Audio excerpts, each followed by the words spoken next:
Hi everyone, welcome to cook and eat delights.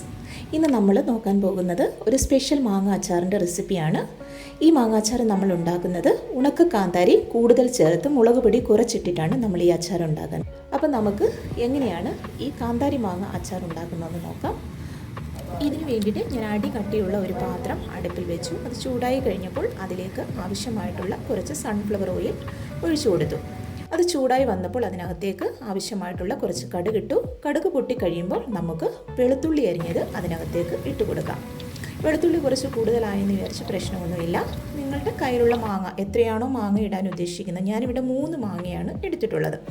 അപ്പം വെളുത്തുള്ളി നീളത്തിൽ അരിഞ്ഞ് അത് ഇട്ട് അതിനോടൊപ്പം തന്നെ കുറച്ച് ഇഞ്ചി ഞാൻ ക്രഷ് ചെയ്തെടുത്തിട്ടുണ്ട്. ആ ഇഞ്ചിയും കൂടെ അതിലേക്ക് ഇട്ട് കൊടുത്ത് നന്നായിട്ട് ഇളക്കുക.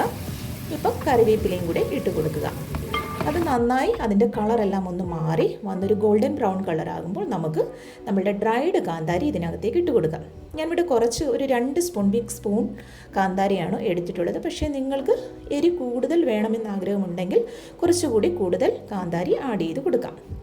തുടർന്ന് ഞാൻ 2 ടേബിൾ സ്പൂൺ ചുമന്ന മുളക് പൊടി ഇതിനകത്ത് ഉപയോഗിച്ചിട്ടുണ്ട്. കാശ്മീരി ചില്ലി പൗഡറാണ് ഞാൻ ഉപയോഗിച്ചിട്ടുള്ളത്.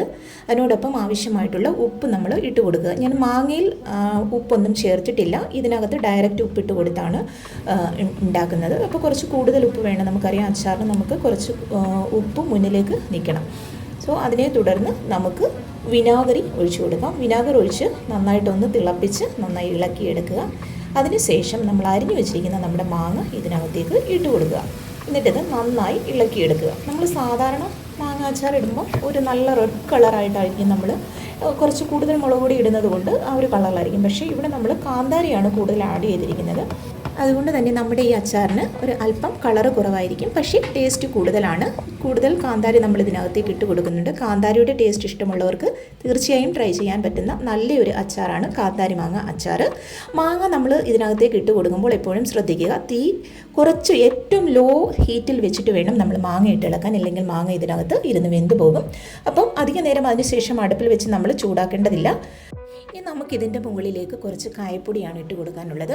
ആവശ്യത്തിന് കായപ്പൊടി കൂടി ഇട്ട് ഒന്നുകൂടി ഒന്ന് ഇളക്കി അടുപ്പിൽ നിന്നും വാങ്ങി മാറ്റാവുന്നതാണ്. ഇതിൻ്റെ ചൂടാറി കഴിയുമ്പോൾ നിങ്ങൾക്കൊരു ഗ്ലാസ് ബോട്ടിലേക്കോ അല്ലെങ്കിൽ നല്ല എയർ ടൈറ്റ് കണ്ടെയ്നറിലേക്കോ ഈ അച്ചാർ മാറ്റി വെച്ച് നിങ്ങൾക്ക് ദിവസങ്ങളോളം ഉപയോഗിക്കാം.